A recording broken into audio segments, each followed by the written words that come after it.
Hello guys, welcome back to my YouTube channel. I am Sara the real side. അപ്പോൾ ഇന്ന് തൊട്ടിട്ട് നമ്മൾ wedding series തുടങ്ങുവാണ്. ലോയിമോളുടെ മന്ത്രോടി എടുക്കാനാണ് നമ്മൾ ആദ്യമേ പോയത്.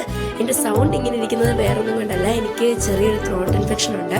പിന്നെ നമ്മൾ മന്ത്രോടി എടുക്കാനായിട്ട് പോയത് എം ലോഫ്റ്റിലായിരുന്നു കേട്ടോ. പിന്നെ അവിടുത്തെ കാര്യം പറയുന്നത് വേണ്ടല്ലോ, നല്ല അടിപൊളി കളക്ഷൻസ് ആയിരുന്നു. ലോയിമോൾക്ക് വെറൈറ്റി മന്ത്രോടി വേണമെന്നുണ്ടായിരുന്നു, മനസ്സിൽ തന്നെ ഒരെണ്ണം ഉണ്ടായിരുന്നു.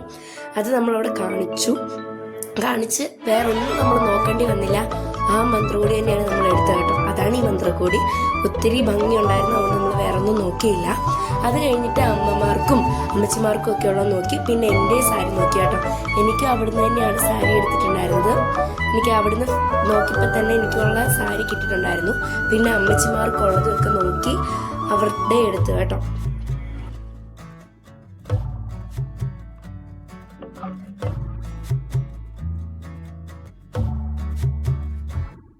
അങ്ങനെ എം ലോഫ്റ്റിലെ ഷോപ്പിംഗ് കഴിഞ്ഞു. ലോയിമോൾക്ക് മന്ത്രകോടി പ്രാർത്ഥിച്ചായിരുന്നു കേട്ടോ കയ്യിലേക്ക് കൊടുത്തിട്ടുണ്ടായിരുന്നത്. അങ്ങനെ മന്ത്രകോടിയും എൻ്റെ സാരിയൊക്കെ എടുത്ത് ഞങ്ങൾ അവിടെ നിന്ന് നേരെ ഇറങ്ങി ഒരു കടയിൽ കയറി ഞങ്ങൾ ഫുഡൊക്കെ കഴിച്ചു. ഒത്തിരി രാത്രി ആയിട്ടുണ്ടായിരുന്നേ. അങ്ങനെ അവിടെ നിന്ന് ഞങ്ങൾ നേരെ ചെരുപ്പ് നോക്കാനായിട്ട് പോയി. മാക്സി പോയി. എനിക്ക് അവിടെ നിന്ന് ചെരുപ്പ് കിട്ടി കേട്ടോ. ഈ സമയത്ത് ഞാൻ എവിടെ പോയാലും എനിക്കുള്ളത് ഫസ്റ്റേ കിട്ടുമായിരുന്നു, കൂടുതൽ നോക്കേണ്ടി വന്നില്ല. പിന്നെ എനിക്കുള്ള ചെരുപ്പ് മേടിച്ച് അവിടെ നിന്ന് ഞങ്ങൾ നേരെ വിട്ടു. സിൽക്കോണിലേക്കാണ് കേട്ടോ പോയത്, ലോയിമോൾക്ക് ഫസ്റ്റ് സാരിക്ക് വേണ്ടിയിട്ടുള്ള ചെരുപ്പ് നോക്കാനായിട്ട്. അവിടെ പോയപ്പോൾ ലോയിമോൾക്ക് ചേരുന്നൊന്നും ഇല്ലായിരുന്നു. അതുകൊണ്ട് ഞങ്ങൾ അവിടെ നിന്ന് ഇറങ്ങി. അടുത്ത പാർട്ടായിട്ട് ഇനി ഞാൻ ഉടനെ വരുന്നതായിരിക്കും. അപ്പം ഇത്രയേ ഉള്ളൂ. ബൈ.